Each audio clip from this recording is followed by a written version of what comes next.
Welcome to this edition of the Adobe Think Tank. I am Daya Nathamuni with Adobe's corporate strategy team, and here with me today is Theodora Lau, founder of Unconventional Ventures. Welcome, Theo. Thank you. It's good Thanks to for having see me. you. So I know that you have a passion for developing innovative financial services for the underserved populations. And I know you're looking at ways in which AI could augment the kind of services that you offer to these populations. Could you tell us a little more about that? Yeah, definitely. So one of the most intriguing demographic, if you will, that a lot of people don't think about are the people that are older than 50 years old. Because normally when we think about innovation and technology, we tend to skew a little younger. But if you think about it, in the US, there are over 110 million Americans that are aged 50 and above. We're living longer, healthier, and more productive lives. And so if you think about it from a broader perspective, the way we're living, the way we're working, everything is different. So the way we plan our finances and retirement should also be different too, right? We need to think of things in terms of life stage instead of an age, because age doesn't really mean much anymore. When we're 50, we're 60. Well, if you take a look around us, they're all living very, very different lives.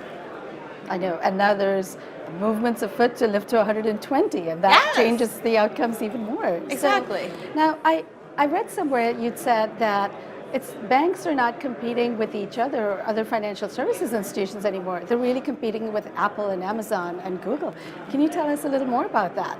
Yeah, I think the biggest change that these big tech companies introduce to us is the customer centricity. If you think about the products they offer, Google, Amazon isn't really selling books anymore. Google isn't just doing Gmail, right? They are a much broader ecosystem. At the same time, they're also quote unquote financial services. There is Amazon Pay, there is, Apple Pay.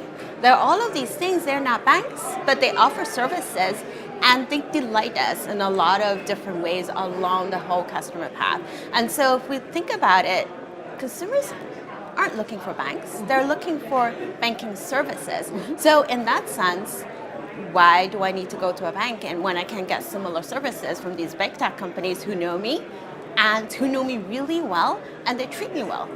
So you're really thinking about the more personalization journeys that are happening as a result of people's expectations of what their banking institution need to offer. So we know that AI is going to be fairly disruptive for all of the different industries. Can you speak a little bit to how you see AI being disruptive for the financial services industry? In terms of personalization and the customer experience. Yeah, definitely. So one of the things I started seeing, not a whole lot, but some of it relates to what I was talking about, looking at things at life stage. So let's say doing financial planning. Someone can be a millennial looking at, I want to get a home. Or someone can be a sandwich generation trying to figure out my finances amongst multiple households. I need to plan to save education for my kids. I need to plan for my own retirement. And I also need to plan and figure out, can I afford to help my parents, right?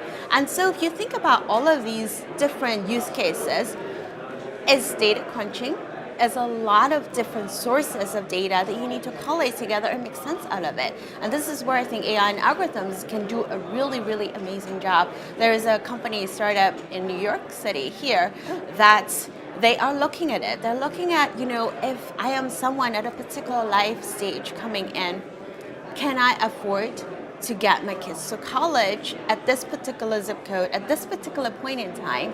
And that engine can constantly update itself based on all of the other external data that it has. And it will just tell you, very simple, yes, no, and then what you need to do. And that's how I think it should be, right? I don't need to be an Excel spreadsheet master to try to figure all of these things out. Same with decumulation, right? We are very used to accumulating wealth as a society. All the financial services, all the banks, everyone is thinking about, oh, how can I help you save more? What if we get to a point where we are not saving, but we're trying to figure out how to spend down what we have? How do we plan for, should I plan for 10 years, 15 years? How does my health impact the way I should plan, right? So they're in a lies very interesting future where AI can do is figure out the intersection of health and wealth, and how does it serve me as an individual, not everyone else around me. Great. So what advice do you have for brands and enterprises that have to plan for these new types of services? Can you give us the top 3 that are on your mind? I think the first and foremost is customer centricity. It's very, very important. It's not so much as, oh, this is this really cool AI box, right? Everyone is talking about it. My shareholders want to know what's going on. My board wants to know what's going on. Let's do something AI, right? That never works. You have to figure out where does it fit in what I'm trying to do for my consumers, my customers, internal customers, external customers, consumers. What are the problems I'm trying to solve, and how can I leverage technology as a means to an end to get there, right? And that's foremost is important. And think about, how do you get there? You know, do I need to, what kind of talent do I need to get? Do I want to develop in-house, or do I want to go secure somebody, right? And how does that impact me as a culture? Culture is very important, because technology, in the end of the day, is technology. That's easy. The culture part is the people part, right? That's the hard part. The creativity. How do you harness the creativity? How do you harness the emotional intelligence of people and mix them all together? And that's where you can create magic. So just really think about the customer journey and the entire customer experience, not just, you know, pieces of the workflow. Yeah.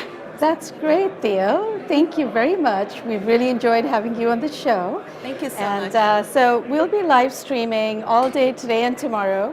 Do follow us on Twitter, #AdobeTT. Thank you.